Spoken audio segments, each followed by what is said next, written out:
Hello, what's up? Here today we are with a special guest. We're with Oskar Hemby. Okay, he's the esports health performance coach for Godsent. Okay, he's the head of health and education for Fused, founder of Esports HP, author of Perfect Gamer. Okay, Oskar, thank you so much for being here and having time for us. Thank you so much. I'm delighted to be here. Nice talking to you. Okay, so first of all, like, how's it working for Godsend, and also like in a very like important area, like which is what I call the invisible training, which is like what actually like increase the performance of players and is like for the long term the healthiest option for the players to continue a longer career. Exactly. Yeah. Well, I've been working with Godsent for 5 years now, something like that, with a couple of different esports and rosters. Mainly, I've been focusing on the Counter-Strike parts, where I've been working with. This is my third roster now. When I'm working with creating a Swedish roster this time. The Mhm. two previous rosters were a multinational that I worked with for 1.5 years, and then another roster that was full Brazilian, which was pretty hard because I had to learn a little bit of Portuguese, which didn't go very well. So it was a lot of body language with this team, but they also knew English pretty good, most of them. So that was a good work as well. And then the third roster now I'm working with is a full Swedish one, where even Heaton, a very famous Swedish former Counter-Strike player, went in as a CEO of the organization and want to take Swedish Counter-Strike back, as it has decreased a little bit the last years. Great, great. And what would you say in Godsend is like your day to day as health performance coach? Like, how do you work with players individually or as a team? It's I work both individually and as a team. I usually have at least one meeting individual with every player every month just to follow up stuff they need to work on, both physically and mentally.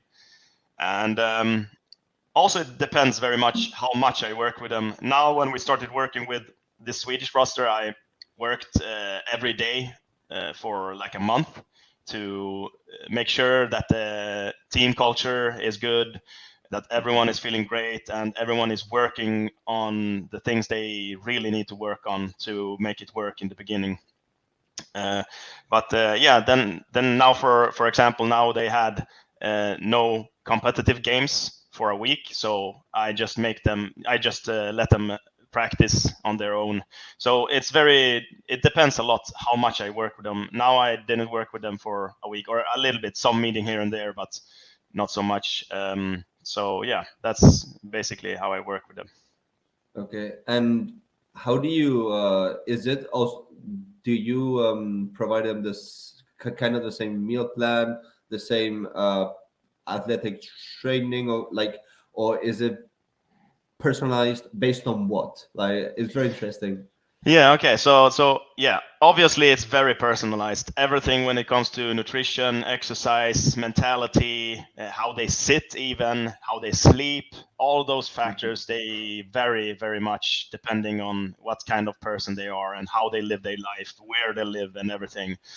So what I did now, what I always do when I start working with a new roster, with a new team, I make them answer a bunch of questions, a lot of things of all those different subjects, so I can get a holistic understanding of where are they in their life right now, and what is the main thing for them to work on right now. Because from all those questions I get is like a whole understanding on where to where should we work to fix this person, or make a big progress fast, so we can like make a big progress fast, so we can get the connection that they, oh shit, I progressed a lot only 1 week or 1 month or something, and then from that we keep working on the smaller things. um, so that's basically how I do. And So I get the understanding. I do this they give me the answers, and I analyze it, and then I start working with them in different ways. Sometimes I start working with them individually a lot. Sometimes I need to focus on maybe one player that needs more help than maybe others. Because from my point of view, my main goal is to make this team as good as possible. Even if it's helping one individual or helping the whole team, I need to just focus on what is on my hand now. Where can I make this team perform better and also feel better as a team? Great, amazing. And how do you translate that to Fused? Like the target players, are they on a different level, on a different schedule? Like, how do you like? What is your role? What is your well, first of all, what is like your role in Fused, and how is it different than what in Godsent? Yeah, Godsent. I'm a very lucky guy because I get to work with the best players in the world, which is my ambition to do. Because I'm a very competitive guy. I've always been, and my competition for myself is to compete through the players. When I make the players better and they win games and then they become better, that is a big win for me, because then I know I'm doing a good work. And if they also feel very good and have a good health and so on. But I'm also a very lucky guy because I get to work on a very grassroots level in Sweden as well. Because now Fused is a company that is creating a lot of grassroots esports education, and want to take this to the next level, to make every kid and every person in Sweden that wants to learn more about esports and want to take a path in esports. Fused want to give them a path to do this, and that is that is an honor for me to be a part of. Since Sweden is actually Sweden has been very slow to go into the esports scene. We actually don't even see it as a sport in Sweden yet, even though you see esport as a sport in many other countries, even Denmark and Norway and everything. The prime minister are like congratulating when pro teams are winning, but they don't. I don't know if the prime minister even know what esports is in Sweden.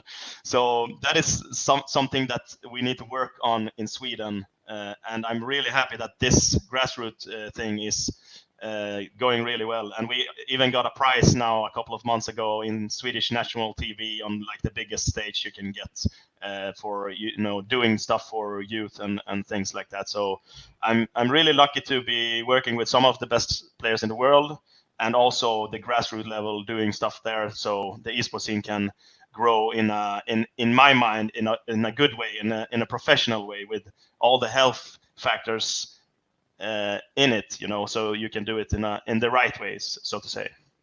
Yeah, great. And in Fused, do you also work with schools, universities, or it's more like health and education courses or in esports, and how to be a healthy player?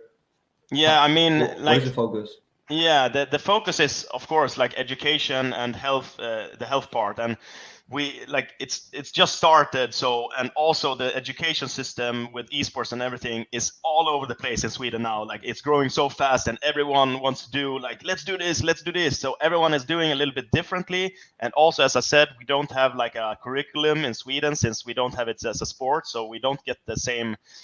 We don't have it so formal. So every school is doing a little bit different. So also my hopes is that esports actually becomes a sport in Sweden, which is going to get voted now in 1 or 2 months.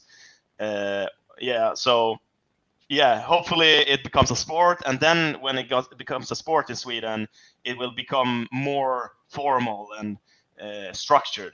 So then we can start working with it in a real way, like for example you do in US, where you have a lot of schools doing like having a formal structured thing they work from when it comes to esports. Yeah, I mean, in the States, high school wise, they even have the esport programs from a young age. They introduce him to certain video games. They're also developing a lot of like uh, game-based learning, through video games, and also like as they go to a older level, older age, they introduce him to esports, more like to video games that they play like at a university level. Well, no, but they don't develop only the competitive side. They always also develop like other strengths and abilities that students have, like in content creation, social media production, like anything an esports program has. Like they not only want to target and engage those students that have a passion for video games or competitive gaming, they also want to target, like they want to involve the whole school, and that's what they also do university wise. So yeah, they're advancing pretty well on that. And Nice. also another interesting thing, like can you like for to make people like want to read like the perfect gamer, can you like take us, what areas do you cover in the book? Oh, in my book, Yes. I cover 5 areas. I cover nutrition, I cover exercise, I cover sleep, I cover ergonomics, and I cover mentality. So basically, for me, that's the 5 areas that are the most important. Obviously, there you can categorize them in different ways, but I cover the most basic stuff in all those categories. Nice. And also like it's based on trial and error, like is based on real work with pro gamers. So any player that reads it is for sure gonna get a value out of that. So nice. And also like starting from like the beginnings, like what made you uh get into health and performance, like Mm. in the esports sector, like what, and how did you start first in the video game sector? Yeah, this is pretty long story, but I will try Yeah. to make it as short as possible. So I was working. I'm actually occupational therapist. So I Okay. don't have a background in. I have a background in psychology, but only the psychology that comes from occupational therapy. Uh, so the psychology bit is something that I have read over the 5, 6 last years, creating my own psychology degree, you could say, like not doing a test, but I've read so much like psychology just because I'm so competitive. So I wanted to learn everything from it. But my degree I have is occupational therapy. So I was working with elderly people actually. And then I just I like to work there, but I was so competitive. So I wondered, like, I need to do something competitive with my life. And then I saw on TV, watched a lot of esports and saw that they were not doing anything to be professional. They drank Coca-Cola with sugar in it, and they sat really bad when they played, and they didn't take a break between the games, like very, very basic stuff. And that's made me think, like, if they don't do basic stuff, they definitely not do like small detailed stuff that can help them 1%, 2%, 3%. They don't do like anything like that. And why don't they do that if they can, if they're playing so many millions in front of a crowd, like in front of 20,000 people, so many people watching it online. Like, I saw this big sport and I saw this huge gap in knowledge, and then I just said, I'm gonna do something about this. So I quit my job. I had some earnings. I just went 100%. No one believed in me, of course, when I said I'm gonna be health and performance coach in esports. Everyone said, like, okay, but how can you? No one is doing this, because actually when I started like 6 years ago, there were only 2 people in US, some physiotherapist, one ergonomic in Netherlands, and some doctor someone from Canada, and some doctor in US. Like there were like 4 or 5 people working with this. So I was like diving into something that no one knew you can make money of, and then just went off from there. I was super interested, and that is like I think if you're super interested in something and you really like it and you think it's fun, you're gonna put the time in and you're gonna do that. You're gonna have the motivation and dedication to become something in it, even though there's not even a scene working in it. So I just did everything, and then 1-2 years later, I find myself with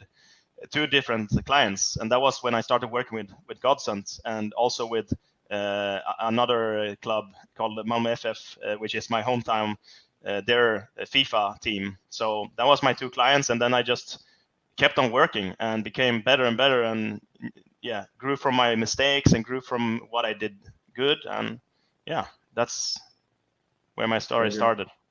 Right. And it's so important to like start making players conscious about like health, like physical activity, nutrition, like the all the psychology behind it, because it's like the players or even the fans looking at the players, knowing that the players are doing that is going to also make them want to do that because it improves their performance. So yeah. Exactly, and Very, that very good. that was also why I wanted to start working with the best people, because I saw that gaming was something that was related to all the bad health stuff. You like everyone that was gaming, there was no exercise. They wanted to stay home and eat pizza and not so healthy food and drink not healthy drinks and yeah, do unhealthy behaviors. And what I thought is that if we can find a way to change the pro players, then everyone watching them will like idolizing them will start doing the same, as exactly the same thing when Cristiano Ronaldo took the water instead of the Coca-Cola. Then Coca-Cola went down in I don't know how many percent, because yeah, everyone understand that if everyone wants to do the same thing as the pro athletes, and the same thing goes for esports. So that is also why I wanted to start with the pro players and yeah, work with them. Nice. Nice. As a common trend, what do you think are like the most like health and performance issues that the players have? You know, like what do you see in them that is the most common thing, from like back pain or like from what like, how you explain? Yeah, I wish I had like one answer here, that it was like, oh yeah, it's It definitely depends. nutrition. But it's like I would say 2020 like all the problems are, I see new problems all the time, like in those different areas. Like Yeah. some people have a lot of trouble in sleep. Sleep is something that is pretty. I usually go to sleep first. I think like I don't want to pick a specific subject, but sleep is so easy to fix, because sleep is just like a lazy thing that especially gamers, and they do so basic errors when it comes to sleep, because when you gamers, they usually game on the evening, right? So they game on the evening and they game until they go to sleep, because that is their free time after their work or after their school or whatever. But what is the 2 main factors that are really bad for you to game on the evening is that, or for gamers, what they do, this basic error is, one, they play until they go to sleep, which is really bad because of 2 things. They get the cortisol level from the game. Almost all games will higher your cortisol level, which is their stress level. And if you increase your stress level, it can take up to 1, 2, maybe even 3 hours, depending on how intense the games are, for you to fall asleep later. So that increases the time of you getting to sleep. And then the other part is the light that you get from the screen. It's so strong, and it also like takes 1 or 2 hours extra for you to fall asleep later. And then I get so many gamers that ask me, why can I, it's so hard for me to go sleep, and then I had to go up early because I have to go to the school and stuff. And then I just tell them to get this routine to just don't play that last game. Just don't do it. Find something that will calm you down, and then you will get to sleep very much faster. So that's like the first, because then they also don't understand how detrimental it is to not get those 8 hours of sleep.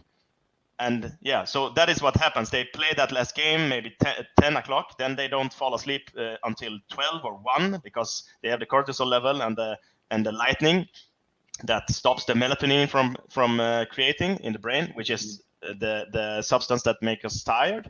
And then they need to go up at 6 or 7, so they just get their like 6 or 7 hours, and then after a couple of days they start performing worse, and they start feeling worse and everything, and it's just a very basic fix usually. So that is usually depending on situation, but that is usually the first thing that I like to work with when they have the sleeping problem. Okay, perfect. Now that I'm with a professional, this is like more of a personal thing that will like will serve like other people watching this. But like, is it okay like if you get your 8 hours of sleep to do whatever schedule? You know, like because usually like gamers usually don't. You know, they say waking up 6 a.m. is healthy. You know, but Mm. like if you practice like in the afternoon till the night, you cannot afford that because that means like sleeping 3 or 4 hours sometimes, you know. So like, is it like no matter the schedule, if you fit in those 8 hours, is it okay, or it's always better to wake up earlier in the morning and start your day earlier, and a team should adapt to that? Like, what are your thoughts on that? I mean, there are so that is the basic rule: 8 hours at least. Or some people can do it 7, some people need 9, but around 7 to 9 hours. But that is the first system that decides how sleepy we are. The other system is, so there are two different systems. The other system is the circadian rhythm. So that is our body clock. So actually, you want to go to bed and wake up at the same times every day as much as possible, even during the weekends, because your brain is constantly trying to understand what time of day it is, because the brain don't want to spend more energy that it needs to spend, right?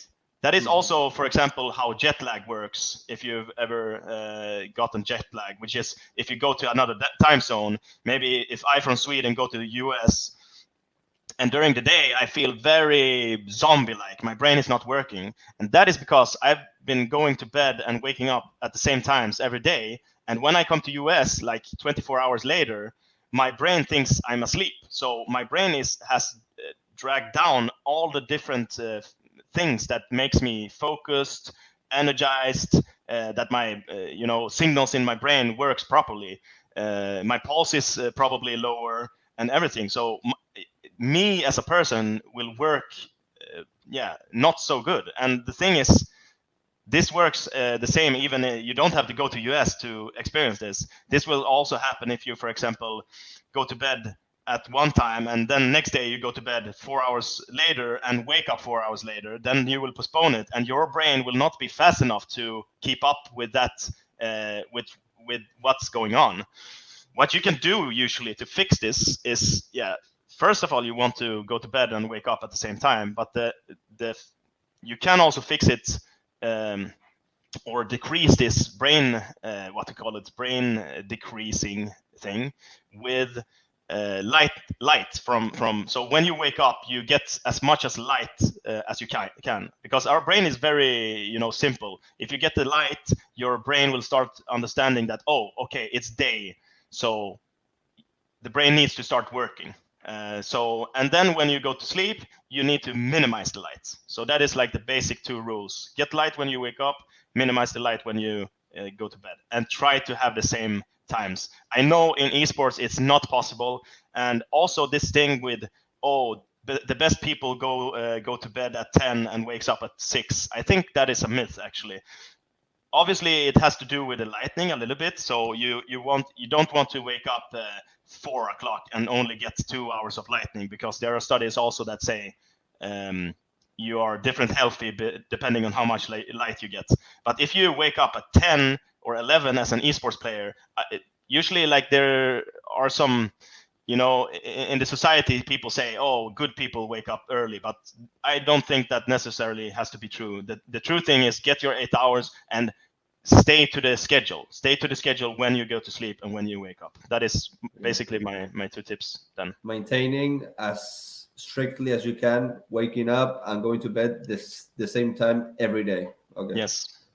Got it. Well, amazing, man.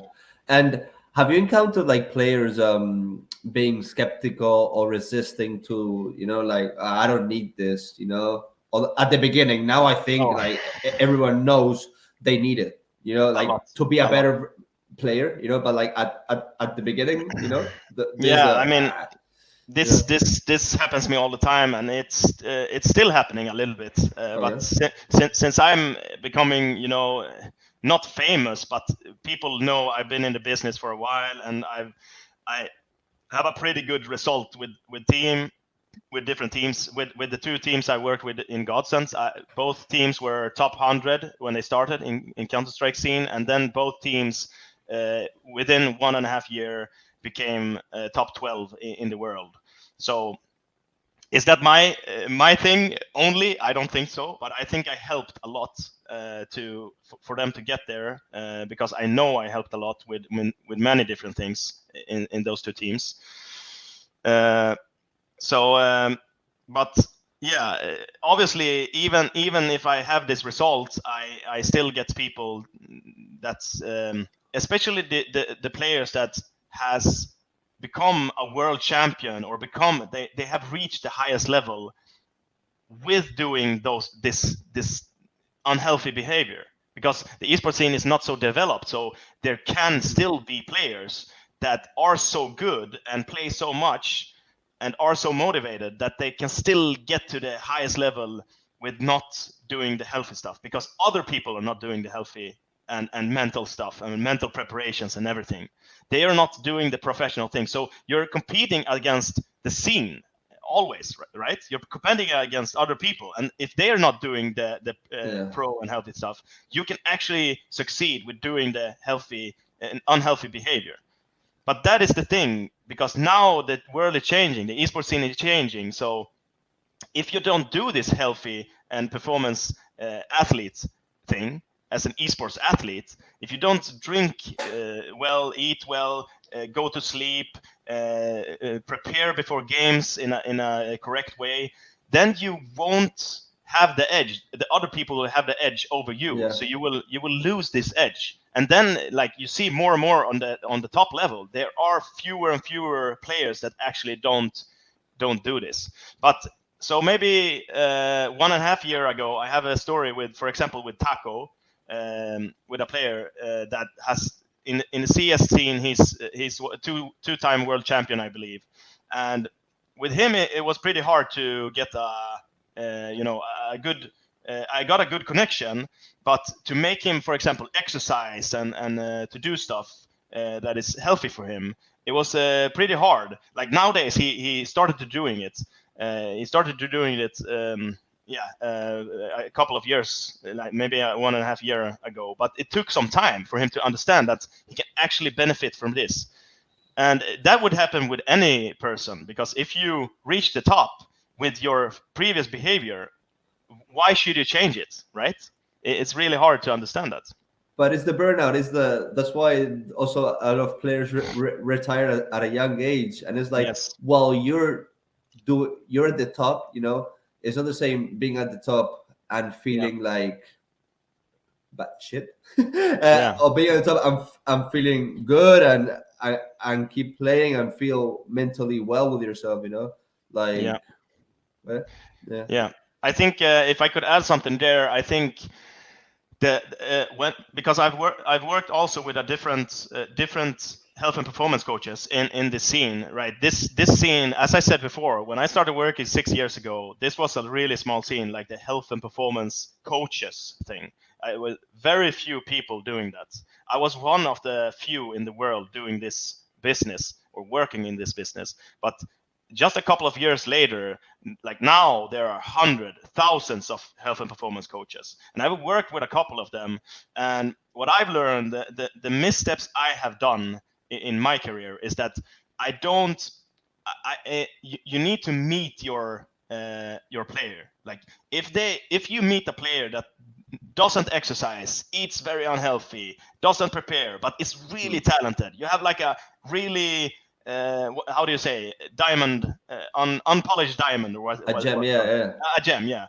And you cannot go too hard on this person. You need to develop a relationship with this person, and like talk to this person and see where this person is, and see the whole person in its habitat, or what to say. And then you can work with this person when you have developed this relationship. Because what I did in the beginning of my career, I had all this information, I started working with the players, and I was like, what you have to do this, like exercise 5 times a week. You need to start now. You need to, because do you want to become the best? You could do this because it didn't work so good when I did this. So what you want to do is to create a relationship and then start slowly. That is also how you build up routines. So that is usually what I do with my clients. I like, it builds up over time, and then I give them credit. Okay, you started exercising a little bit. Yeah, let's go next level.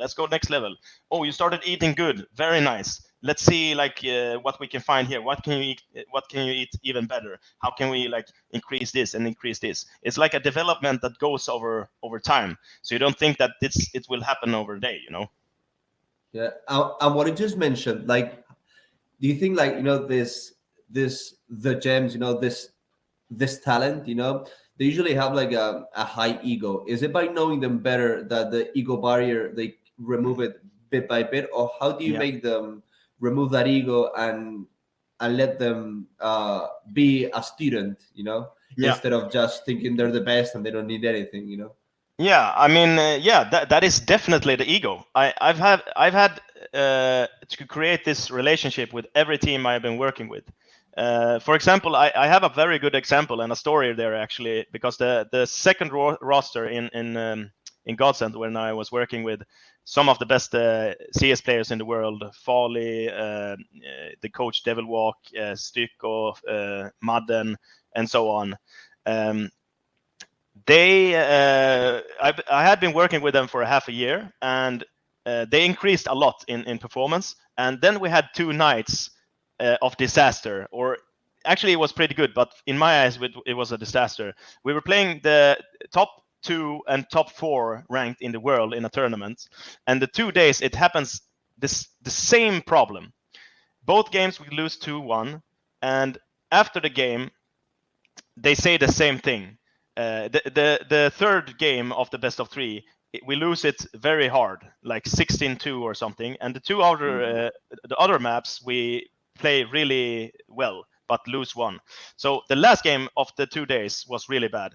And what they said after those games was that, I didn't feel energized. I didn't have focus. I was tired and I was angry. And then I started to realize all those factors. What is happening here? Why do they feel so tired the last map? What happened in the last map?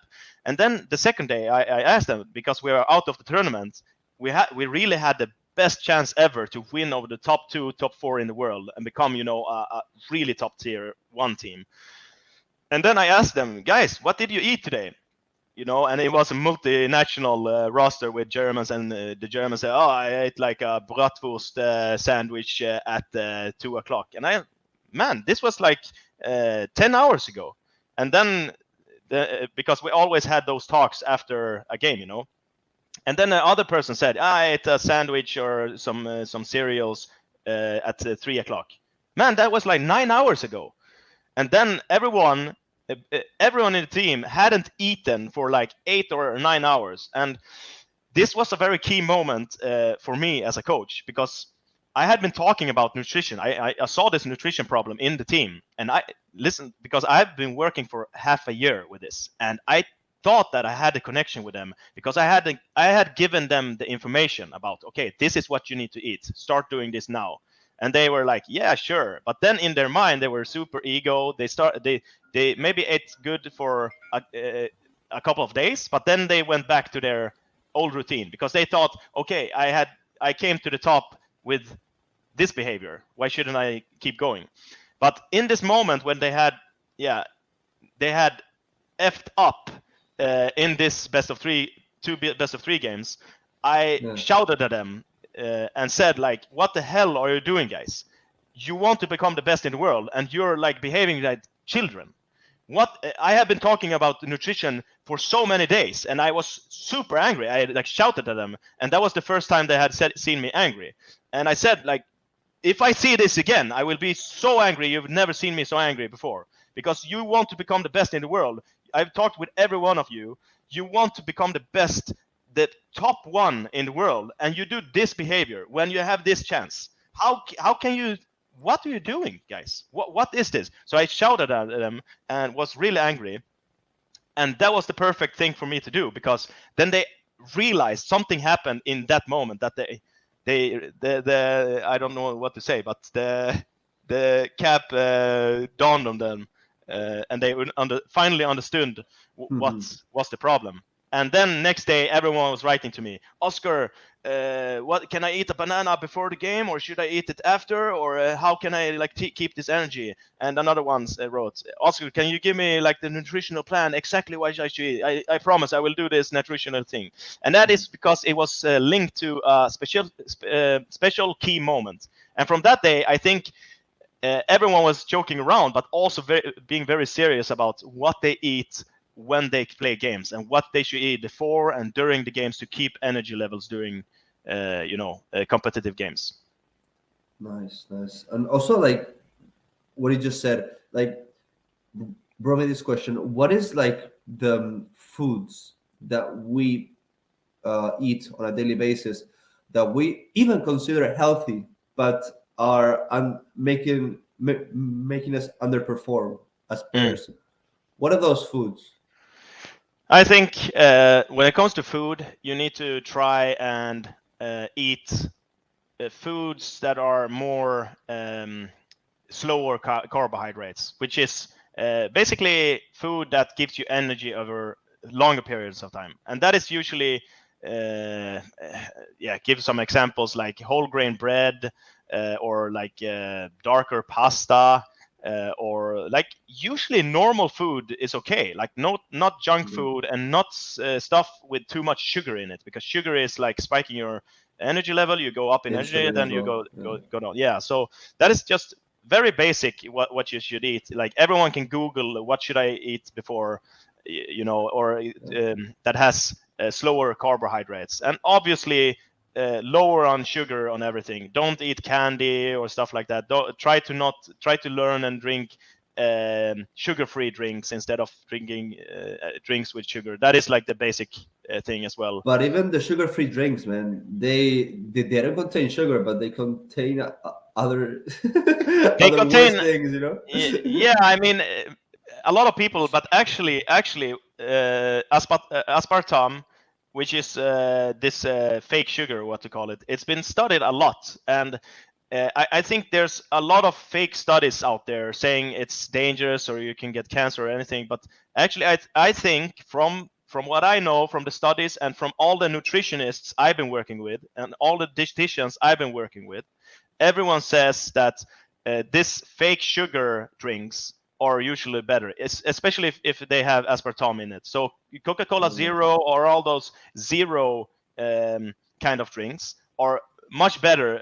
What we know from studies, they're a lot better than sugar, because what we know from studies is that if you drink sugar, you will definitely, if you drink too much sugar, it will higher the risk of you like dying earlier and getting a lot of different bad stuff into your bad what to say you get sick of it, or sicknesses and unhealthy stuff for your body. Good. And also, like, for like you talked about a lot of players, but like, do you also like advise the whole team, like the coaches, everyone, like, do you make like a 360 of the team as well, like? Of course. I mean, what makes me special, I think, and I don't want to brag so much, but what makes me special as a performance coach is that I think I have a different like holistic my picture when I work with the team. As I said before, like I want to go into detail in every little aspect to make the team better. If it's like, so I go out of this traditional bubble, or what to call it. Like you need to do this with health, you need to work individually and everything. Like if I understand, like there's a situation where I can work with the coach and make the coach somehow work with the player better, or if the coach is feeling something that I need to talk with him about to work with the players or the team better, I can do that. Or if it's the manager or whatever. So I usually probably work more with the coach and the manager as well than other performance coaches do. And so I see it's like a whole holistic thing, and wherever I can help to make the team improve. And usually I work a lot with the coach to help, because the coach is usually someone who has a background of the game, right? The coach is really good at the game. He or she knows a lot about the game.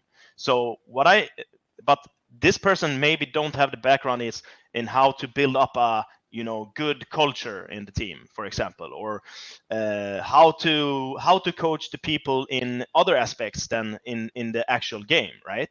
So that there is where I have read and numerous books and studies and everything, and what I know well, how I can help the coach help their players. Sometimes I've even helped if there is a situation with the coach and the player, the coach maybe wants to, I'm going to give him, I'm going to have this meeting with him and say that if he does this one more time, he's out or something like that. And then I evaluate the situation, what is the best road to take here? How can we make this player and this coach understand each other better? And how can we make, for example, the player, maybe he or she needs to do something very special or change something, and the coach needs to say it in a constructive way, or help this player change this in a special way. Then I can help the coach understand this and how he should approach this situation to make them understand each other better. That is just one example where I can work with the coach a lot as well. Nice. So basically, you take not a players but the whole team company. You improve the performance. So the team that doesn't have a health and performance coach, thanks for this general detailed explanation, because it's really helpful. And also you mentioned 6 years ago you were four only people being in this area, and now there's thousands. Okay, so what advice would you give to them, in terms of where can they get the best information, also following you and everything, but where do you what do you do to improve as a health and performance coach, not only by experience, but what sources do you go to? Of course, information, I mean, to share. Well, for me, this is a lifelong journey for me. I think even when I'm I love my job so much, and I don't see it changing, because I'm actually working in my dream job right now. I work with esports that I love. I work with coaching. I work with helping people. So everything I do, I love, and every minute I put into this is it doesn't feel like work. So I'm basically in some kind of heaven. It feels like super happy by doing this. And that is maybe the first rule, that you need to love what you're doing. And where I get the more I read, I feel that the less I know. There's so much information out there. There's so much. Even I've been exercising my whole life, and there's coming new studies that say something different. Like we thought it was like this for 20 years, and now we understand that you can also build muscles by doing even 12 reps with doing biceps and doing 12 reps. You don't need to do 4 or 5 really tough ones with a lot of weight. You can actually do 12 reps. There's a lot of studies showing that. And I'm like blown away. Like, what? I've been thinking the wrong thing all along. So like studies are evolving, and I always try to follow the latest studies. I do this on various sites where studies are made. Usually, I love to read meta studies, which is like studies that are based on maybe many studies that have been trying to figure out the same thing, or the same correlation. So some studies, but I also listen to a lot of books. I don't read my books because I fancy I just like to listen to them more, so I can. I usually get a little bit, I need to do something when I read, so I cannot just sit down and read. So I like to walk around and have it in my ears. So whenever I do something, walk around or something, I listen to some kind of book when I can learn something to become a better esports performance coach and health coach. And that is books. I could maybe link all the books. I don't have them all in my head. But I could link the books and some studies, and then also I listen to a lot of podcasts. For example, one of my favorite right now is Huberman. He doesn't work in esports, but he talks about all the different health and performance things that you can do to. Is he the Stanford neuroscientist? Yeah. I'll follow him as well. Yeah, I think he's really good. Like his. How he talks and everything is really good, and it's sometimes it's very like deep into the subject, and like he can talk about the subject for like 2 hours. But I really like, sometimes I need to listen to it again to really understand what he's saying. But it's he usually takes the latest studies, and he's I think he's a really reliable source. And then he says sometimes some things that there are like new studies, and I am very careful always when there are like one new study saying something, because I want to see more studies of the same thing, so you can really know. Because in my career, as I said, like there comes new studies and they say something. Then there are, of course, some studies, for example, with the sugar bits, that we know sugar is not good. Like we have too many studies of it. No one can come now and say, hey, sugar is actually good for you. Like you cannot come. That is like that time has passed. But there are still like subjects out there that can still get tweaked, and we need to study them more to understand. So yeah. And how do you see like the field evolving, the health and performance field in esports, especially like in the following years? Like you basically were one of the first pioneers that started this, but like how do you see it evolving? Let's say here 3 to 5 years. Let's not go too far. Yeah. I think it will become super big. I think like I think every top 20 team in every esports will have Needs. Yeah, No, and will also have needs. they still have they have needs already, but I think they will have a performance coach or some kind of coach that will not help them in game, but everything outside of game. Because more and more teams will understand that it's a need that they need to take care of. I think you should start a school, man, to make sure that they're well equipped when starting to work for amateur teams and then pro teams. Yeah. I mean, like what I think is going to happen is that all the like school systems in every country will start evolving, and this school system will become better and better, and it will basically become the same thing as traditional sports. That if you're really good at soccer, either you get drafted by a team like directly, and then that team has some kind of educational system that they can teach you the basic stuff that you need to become a healthy and performing athlete. But I think it will be the same as traditional sports. You go to a school, you get drafted to a soccer school or something, or football or basketball or whatever, and then you become like a healthy and serious athlete at that program. But I also see, I I just took a stance in my career that I had so many things I wanted to do. I also wanted to do like study things and stuff, but I have so much on my plate now, so I just want to focus on my book, Yeah. releasing my second book, and I want to work with Godsent, make them the best team in the world. When they are not the best team in the world, I still have work to do, right? So, and they are not the best in the world, so I have still a lot of work to do.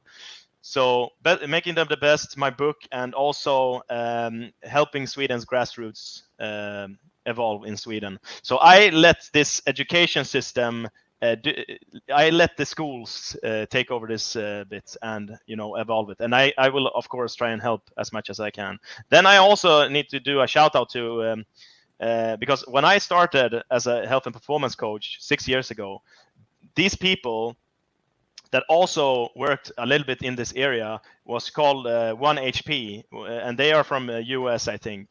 And they have evolved a lot, and they're doing their own like curriculum for coaching esports coaches and everything. So they have actually created a really huge thing, and that was a little bit what I wanted to do when I started in this business. Doing a multi-professional team with the dietitians and psychologists and everything. I actually did that for 2 years in the beginning. I had worked with different professions, but what they have done in US now is starting to look really good. Doing something very very serious with this performance area in esports. Nice. Well, man, this interview has been amazing, man. And just to wrap it up, man, because as you said, you could talk for 5 hours and I could be with you here, but but like, what is the because I could see that there's a quote that you stand for is always give value before you ask for value. Yeah. What does it mean for you?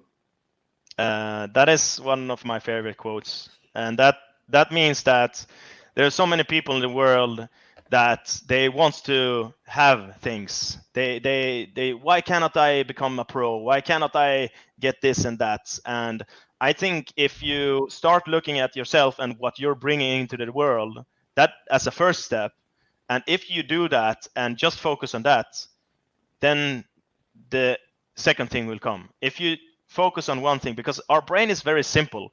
If I say one thing now, a cow, for example, a cow, I think of a then cow. you think of a cow. That is how simple our brain is. And usually, if I say cow, you cannot think about, you just have a cow in your mind. So that is usually a super simple thing. If you think about one thing, you cannot think about other things. So just if you become really good at focusing on what you do, what you bring into the world, what you bring into the team and everything, then the result will come to you. The thing that you want will come to you. So that is like a very good quote that I like to use, because obviously I'm a very competitive guy and I want to evolve all the time. So that quote works really good for me, and for keep thriving for and working for things that I want to succeed in. Great, man. Great, Oscar. Well, thank you so much for your time, and for sure we will keep in touch. And thanks for sharing your information as well. And well, is there like where can people find you? Like what social media? My name is Oskar Hemby, and I'm very boring because I don't have a very fancy nickname or something. Maybe I should get one. I had one in FIFA, which was Tensa, but Oskar Hemby is my name, and my name in all social medias is Oskar Hemby. So you can find me there, and I will also soon have a page for my book. It's actually this book. So I will Yes. I have it there. But this is the first one in Swedish, and I am actually releasing it this month, or within a month. I will release my 2.0 in English, the book, and Nice. I will start selling it. So, and that will be called the perfectgamer.gg. The site will be called. Nice. Very good, man, Oscar. Well, thank you very much, and thanks for your time. Yeah, thank you too. Pleasure being For here. sure, we'll invite you again if you let us. Of course, I have. As I said, I could talk for hours, so there's probably more I could talk about.